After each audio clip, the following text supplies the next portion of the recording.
Bonjour. Voici donc le 70e ou 70e, pour utiliser les termes que mon invité utiliserait certainement, Café de l'INAS, épisode donc dans un nouveau décor que vous découvrez avec nous et qu'on étrenne. Alors bonjour Cathy. Bonjour Marc. Donc Cathy Perret est une collègue française, bourguignonne en particulier, provenant de Dijon où se trouve l'université de Bourgogne-Europe. Et dans cette université, un labo qu'on connaît bien ici à Mons aussi, c'est l'IREDU, l'Institut de recherche pour l'éducation. Alors Cathy a une formation initiale d'économiste, mais elle a rejoint très rapidement, après un passage en géographie, elle a rejoint le domaine de la recherche en éducation et elle a aussi travaillé au CIPE. Alors le CIPE, c'est quoi exactement ? C'est le Centre d'innovation pédagogique et d'évaluation.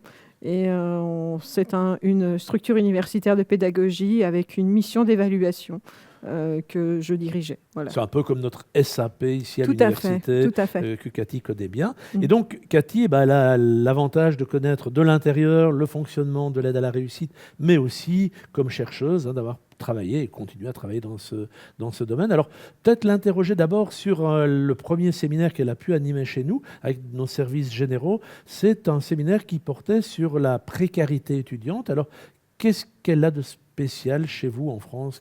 Quelles sont les grandes lignes ? Qu'est-ce qu'on peut en dire ? La précarité étudiante, déjà, elle est objet de débat chez nous et de débats importants. Voilà ce qu'on peut d'abord en dire. Elle fait les gros titres des journaux. Et puis, cette précarité, c'est ce que j'ai discuté avec les collègues lors de cette présentation jeudi. Eh bien, cette précarité économique, elle se combine avec différentes formes de vulnérabilité et elle peut impacter la poursuite d'études, la réussite des étudiants, l'abandon des étudiants. Et donc, elle pose un certain nombre de questions d'un point de vue, on va dire, pratique pour les universités, les enseignants-chercheurs qu'on aime, mais également d'un point de vue de la recherche. Elle est en train de devenir une question de recherche importante dans notre pays. Alors c'est à la fois une question de recherche, mais ce qui était aussi très étonnant dans ta présentation, c'est qu'à côté du CROUS, donc de l'aide sociale organisée de façon centrale, vous, dans ton université, vous avez eu aussi des initiatives intéressantes, originales, et qui partaient en quelque sorte de la base et pas des actions organisées par des services ou des services spécialisés. Comment ça marche ? Tout à fait. L'aide sociale est gérée par le CROUS, donc qui est une institution qui est indépendante de l'université. Et avec le Covid, on a un certain nombre de personnels qui se sont engagés dans le soutien aux étudiants et dans la lutte contre la précarité des étudiants, en commençant simplement par distribuer des colis alimentaires. Et puis petit à petit, en se rendant compte par le terrain que la précarité, elle donnait lieu à d'autres formes de précarité que la seule précarité alimentaire, on a construit un dispositif qui s'appelle la Commission Solidarité étudiante, qui vient en aide aux étudiants sous tout un pan de dispositifs qui vont de l'alimentation au logement, aux papiers administratifs, mais jusqu'à proposer des activités culturelles aux étudiants précaires. Et avec ces dernières années, en fait, une expérimentation pédagogique un peu singulière, puisque mon laboratoire, l'IREDU, est porteur d'un Open Lab, dont l'objectif est d'accompagner les étudiants en précarité vers la réussite en leur proposant un accompagnement pédagogique et un deuxième accompagnement qui est un accompagnement vers l'emploi, le marché du travail, en les aidant à rechercher un stage, un premier emploi ou une alternance, parce qu'on sait que les étudiants qui sont en situation de précarité ont plus de difficultés pour intégrer le marché du travail. Donc l'objectif du laboratoire est de mener cette expérimentation et puis d'évaluer ensuite cette expérimentation pour voir si ce type d'action est intéressant à renouveler ou pas.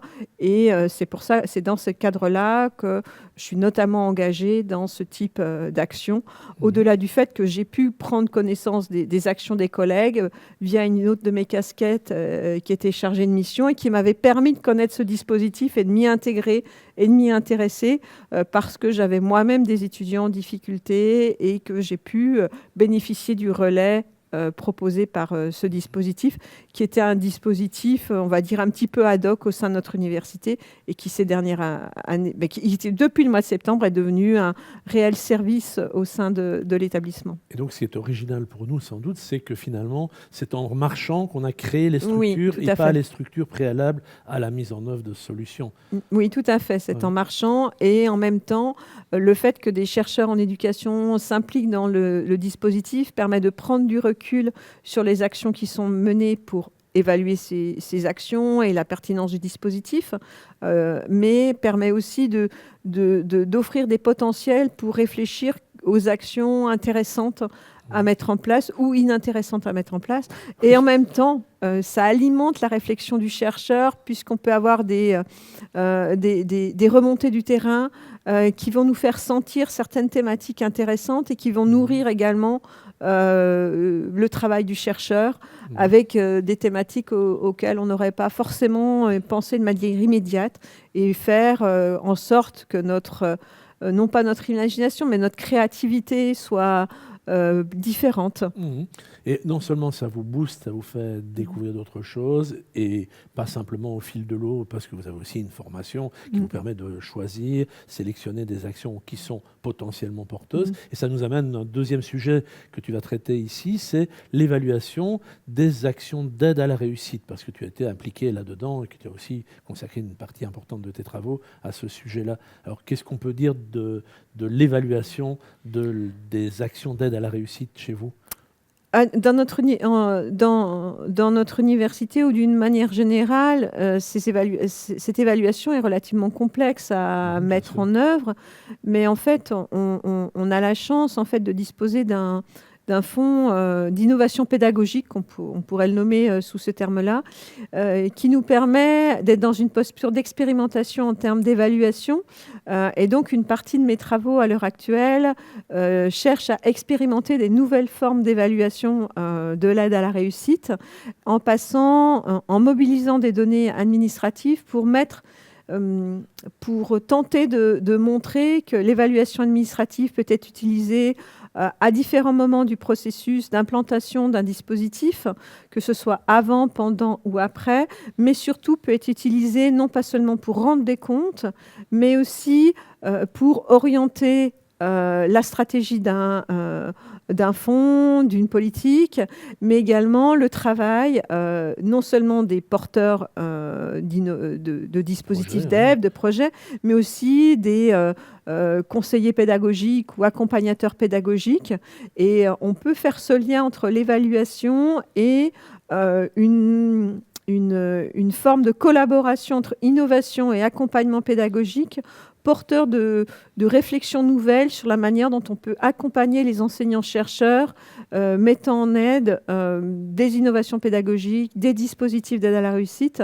Et je crois que c'est l'un des intérêts de ce type de recherche, et de dépasser simplement le fait de mesurer ça marche pas, mais de se placer dans une autre posture pour être dans une posture plus créative pour les acteurs. C'est en quelque sorte une sorte d'évaluation formative dont on parlerait dans l'enseignement. C'est une évaluation qui sert à faire évoluer les pratiques les projets. Tout à fait. Donc ça, et en partie sur des données qui ne sont pas au départ prévues pour ça, mais qui peuvent être mobilisées. Tout à fait. Et toujours en ayant le souci de se dire que les acteurs sont sursollicités par d'autres missions et qu'il est possible en fait de mobiliser des données existantes pour produire des informations intéressantes. Ce qui a permis le recrutement par exemple d'un chargé d'évaluation dans le contexte qui est le mien. L'objectif est de se dire on va pouvoir faire de l'évaluation avec ce qui existe sans mobiliser les acteurs, mais au service des acteurs. D'accord, ok. Voilà. Et ça nous amène à un troisième sujet que tu traiteras aussi pendant ton séjour chez nous à l'Université de Mons. C'est un sujet qui est aussi sans doute émergent. Alors, j'ai l'impression qu'il est moins sensible chez nous, mais il semble très, très, très préoccupant chez vous. C'est la transformation de l'enseignement supérieur vers une partie de cet enseignement supérieur à des fins lucratives. Oui, alors c'est un sujet qui fait débat chez nous avec des articles de presse très nombreux, des prises de position très nombreuses.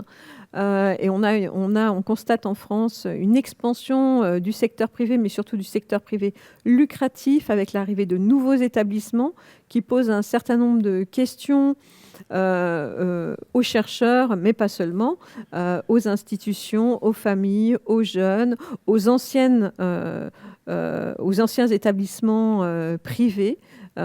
Et qui méritent toute notre attention dans le contexte actuel. Ouais, et sans doute, ça, c'était la partie la plus inattendue pour moi, de traiter dans un système qui est réputé, centralisé, occupé par le public, etc., de l'apparition de nouveaux acteurs dont le boulot ou le but est de faire de l'argent et pas simplement d'occuper le terrain comme l'enseignement libre, confessionnel chez nous, ou l'enseignement catholique, universitaire. Donc c'est nouvelle occupation de terrain avec d'autres finalités.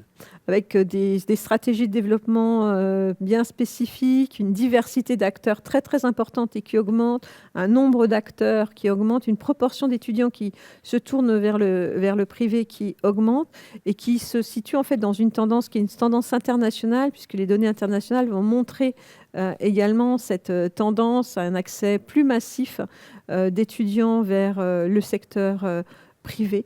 Voilà ce qu'on peut en dire. Et avec sans doute un problème qui devient important, ça on le rencontre chez nous aussi, c'est les faux diplômes, les diplômes non reconnus, les institutions qui disparaissent en cours de route, qui ne vont pas jusqu'à la bonne fin des études. Je suppose que c'est le cas aussi. Oui, c'est tout à fait le cas et ça fait la une des journaux nationaux et locaux chez nous.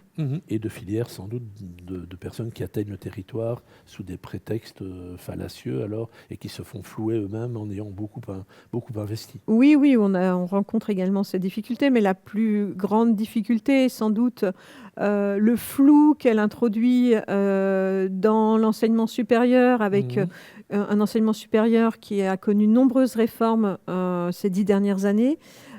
Et du coup, une perte de repères pour des jeunes et des familles, et des familles les moins averties du système d'enseignement qui peuvent avoir tendance à se faire flouer par un certain nombre d'institutions privées. Bien évidemment, il ne s'agit pas de jeter l'ensemble des institutions privées, loin de là, mais on a un certain nombre de débats qui existent chez nous sur ces questions-là. Et puis ça permet aussi, ou ça conduit à éviter parfois des systèmes comme Parcoursup, et de croire qu'on est passé à côté et de se retrouver alors bien embêté quand on a un premier cycle qui ne va pas être reconnu au même niveau que... Oui, il y a toute une question de reconnaissance des diplômes ou titres ou papiers certificats qui sont donnés par un certain nombre d'institutions qui sont compliqués à repérer pour des non-experts, qui posent un certain nombre de questions, mais qui vont même au-delà de cette question de poursuite d'études.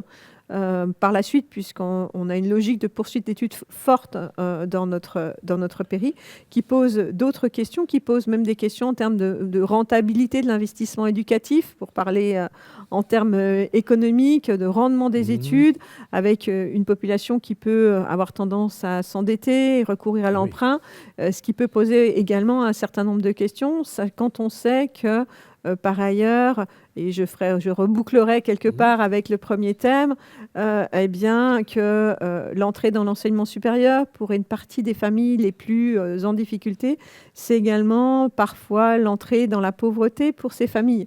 Donc on a quelque chose qui s'organise et qui peut être dommageable en fait pour nos institutions, qu'elles soient publiques ou privées, et d'une manière générale à l'échelle de notre nation.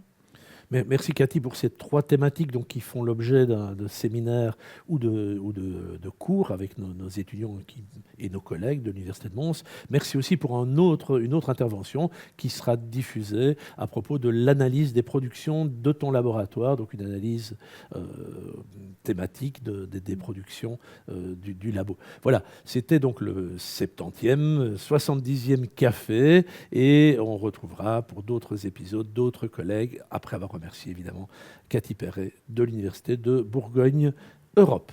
Merci beaucoup.